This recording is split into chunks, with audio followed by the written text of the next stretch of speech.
नमस्ते। मैं योगी ओम प्रकाश आज आपके लिए लेकर आया हूँ यह वीडियो जो आंखों के लिए यह आसन 5 आसन बहुत ही महत्वपूर्ण आसन है। जिनको निकट दृष्टि दूर दृष्टि दोष हो जाते हैं, जिनकी आंखों में चश्मा लग जाता है, उनको यदि चश्मे का नंबर कम करना है और उतारना है तो यह अपनी जीवन में दिनचर्या में यह 5 आसन का अभ्यास करें और अपनी आंखों की रोशनी को बढ़ाएं, अपने अंधकार को कम करें। चलिए हम जुड़ते हैं उन 5 आसनों से। सबसे पहले आसन है शीर्षासन। सबसे महत्वपूर्ण आसन होता है शीर्षासन। आसनों का राजा शीर्षासन को कहा गया है। आंखों के लिए बहुत ही महत्वपूर्ण आसन है शीर्षासन। हम उसकी क्रिया विधि से जुड़ते हैं। सबसे पहले आप इस प्रकार से वज्रासन में बैठ जाएं। जिनको घुटने की समस्या है, नी ट्रांसप्लांट हुए हैं, ओवरवेट है, हाइपरटेंशन की प्रॉब्लम है, ब्लड प्रेशर हाई है, तो हार्ट से संबंधित प्रॉब्लम्स है, तो उन्हें शीर्षासन का अभ्यास नहीं करना है। इस बात का विशेष ध्यान रखेंगे। शीर्षासन के लिए आप वज्रासन में बैठे, अपनी स्पाइन को स्ट्रेट रखें, फिर दोनों हथेलियों को अपनी इंटरलॉक करें, फिंगर को ऐसे ग्रिप बनाएं और अपनी ये घुटनों से एल्बो को टच करते हुए इस प्रकार से रख दें। फिर इसके बाद आप अपने पंजे पर आए, नी को अप करें और हेड को डाउन करें इस तरीके से। फिर नी आप धीरे धीरे अपने पैरों को चलाते हुए आगे लेकर आए। फिर धीरे से आप इस प्रकार से धीरे धीरे ऊपर की ओर जाएं। जो लोग विदाउट सपोर्ट नहीं कर पाते हैं तो वह वॉल के सहारे कर सकते हैं। इस प्रकार से आपको इस प्रकार से शीर्षासन का अभ्यास करना है। यहाँ पर आपको रुकना है। 2 से 3 मिनट रोजाना शीर्षासन का अभ्यास करें और फिर धीरे धीरे उसी प्रोसेस से आप वापिस आए। ऐसे धीरे धीरे वापिस आए और ध्यान रखें इस बात का, जब शीर्षासन से वापिस आते हैं तो तुरंत उठना नहीं है। इस प्रकार से आप शशांकासन में आ जाएं। ऐसे मुट्ठी के ऊपर मुट्ठी रखें और फोरहेड उसके ऊपर रख दें, या आप चाइल्ड पोज में थोड़ा रिलैक्स करें। सबसे उत्तम है शीर्षासन के बाद आप इस प्रकार से शवासन में 1 से 2 मिनट के लिए लेट जाएं। ऐसा फिर इसके बाद आपको दूसरा जो आसन है वह है सर्वांगासन। शीर्षासन के ही सामान्य उसके भी लाभ हैं, बस थोड़ी कम लाभ हैं। जो सर्वांगासन बहुत ही आंखों के लिए गुणकारी और लाभकारी आसन है। उसके लिए आप राइट साइड से करवट लेते हुए इस प्रकार से आप पीठ के बल लेट जाएं और पीठ के बल लेटे अपने शरीर को बिल्कुल शिथिल करें, ढीला छोड़ दें। दोनों पैर पास लाइन, दोनों हाथ बॉडी लाइन से हटाएं। जिनका अधिक मात्रा में पेट बढ़ा हुआ है, ओवरवेट है, वो अगर नहीं सर्वांगासन कर पाते हैं तो 90 डिग्री पैर ऐसे अप करके रखें और यहीं पर रुके रहें।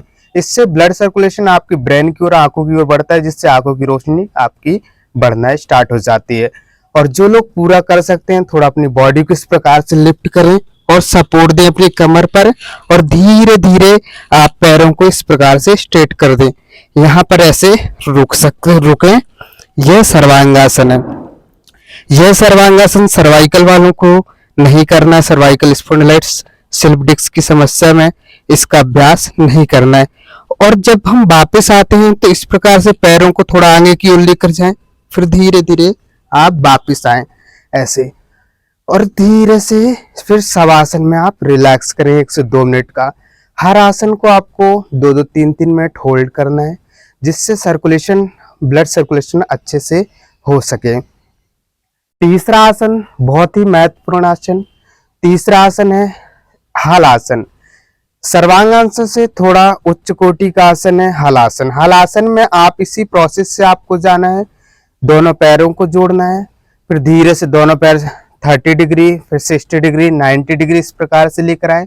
फिर बॉडी को लिफ्ट करें और पैरों को इस प्रकार से जमीन पर रख दें। आपको पैरों को जमीन पर इस प्रकार से रखना है। ऐसे आप जमीन पर रख दें और हो सके अगर जिनको गिरने का डर है तो बैक पर हाथ रखें, अन्यथा हाथों को ऐसे इंटरलॉक करें और ऐसे रख लें और जिनको इंटरलॉक नहीं करना है तो वह पैर के अंगूठे पकड़ लें ऐसे। और जब वापिस आना तो अपनी कमर पर हाथ रखें और धीरे धीरे बिना सिर को उठाए धीरे धीरे वापिस आए और फिर शवासन में रिलैक्स करें। ऐसे शवासन में रिलैक्स करें 1 से 2 मिनट। फिर आप दाएं साइड से करवट लेते हुए उठकर बैठ जाएं। यह 3 आसन है। 3 आसन आपकी आंखों के लिए बहुत ही लाभदायक आसन है, गुणकारी आसन है, जिससे ब्लड सर्कुलेशन आपके सर की ओर होता है और आंखों की रोशनी बढ़ने लग जाती है। अब 2 आप प्राणायाम करें, रोजाना करें आप। सबसे महत्वपूर्ण प्राणायाम है अनुलोम विलोम प्राणायाम। अनुलोम विलोम प्राणायाम के लिए आप इस प्रकार से आदि मुद्रा बनाएं, अंगूठा रखें, दायां अंगूठा दाएं नाक पर रखें, बाएं से सांस अंदर खींचें और बाएं से सांस भराते ही आप दाएं से बाहर छोड़ दें, पुनः दाएं से खींचें और बाएं से छोड़ें। ऐसा अनुलोम विलोम प्राणायाम का अभ्यास आपको कम से कम 5 से 10 मिनट रोजाना करना है, वो भी सुबह करना है। सुबह शाम करें, खाने में 3 से 4 घंटे का गैप लेकर के आप प्राणायाम का अभ्यास करें। 5वां प्राणायाम है जिसे हम क्रिया भी कहते हैं, वह है कपालभाति क्रिया। तो कपालभाति के लिए आप इस प्रकार से अपने नी को इंटरलॉक करें, आंखें कोमलता से बंद रखें, चेहरे को बिल्कुल शिथिल करें, फिर कपालभाति का अभ्यास करें। कपालभाति क्रिया में सांस अंदर नहीं खींचनी है, आपको बाहर छोड़ना है इस प्रकार से।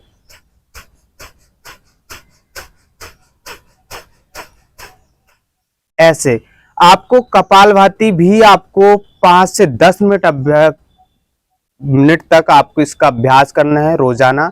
और इस बात का विशेष ध्यान रखें, जिनको यदि टमी से रिलेटेड कोई किसी भी प्रकार की प्रॉब्लम है तो उसको यह प्राणायाम नहीं करना है। हाइपर टेंशन है, ब्लड प्रेशर की प्रॉब्लम्स है या हार्ट से संबंधित प्रॉब्लम्स है तो उसको कपालभाति नहीं करना, अनुलोम विलोम प्राणायाम का अभ्यास करें।